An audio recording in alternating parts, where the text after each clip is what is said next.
Moon animation. বাংলার এক ছোট্ট গ্রাম, নাম চন্দ্রপুর।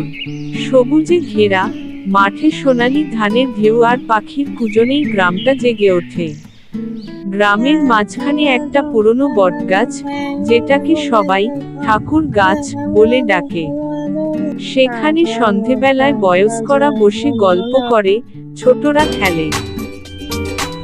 মার মার বিট্টু, বল মার, চ চ। সামনে নদী বিট্টু, খুব সাবধানে। চল চল চ।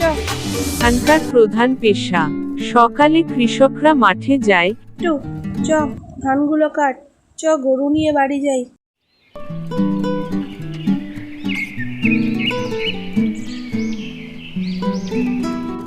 নারীরা ঘরের কাজ এই না সেরে মা, চুলটা বেঁধে। ও মা, শোনো না।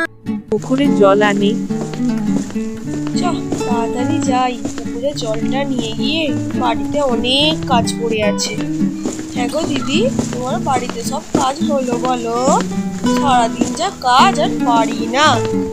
এই শুধুমাত্র একটু ঘাটে আসে আসে গল্প কর। আর বাচ্চারা স্কুলে যায়। সবাই চ চ, স্কুলে চ, ঘন্টা পড়ে গেছে, চ।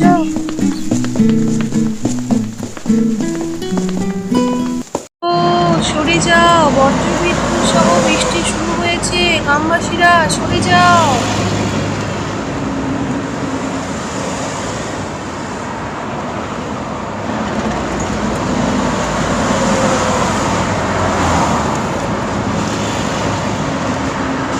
সারা রাত বৃষ্টি হয়ে সকালেও যেন বৃষ্টি আর থামে না। নদী, পুকুর, চতুর্দিক একদম জলে ভর্তি হয়ে গেল।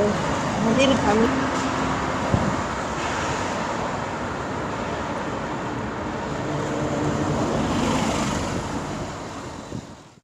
গ্রামের একমাত্র কাঁচা রাস্তা ভেঙে গেল। স্কুলে যাওয়া বন্ধ, বাজারে যাওয়া কঠিন। তখন গ্রামের যুবকরা একজোট হয়ে রাস্তাটা মেরামত করার উদ্যোগ নিল। সবাই মিলে নিজ হাতে মাটি কেটে রাস্তা বানালো। সেই দিন থেকেই গ্রামটা আরো একজোট হয়ে উঠল। চন্দ্রপুর আজও শহরের জাঁকজমকের বাইরে, কিন্তু এখানকার মানুষের হৃদয় বিশাল, আর একতা, সেটাই তাদের আসল শক্তি। প্রকৃতির কোলে ছোট্ট এই গ্রাম যেন শান্তির ঠিকানা।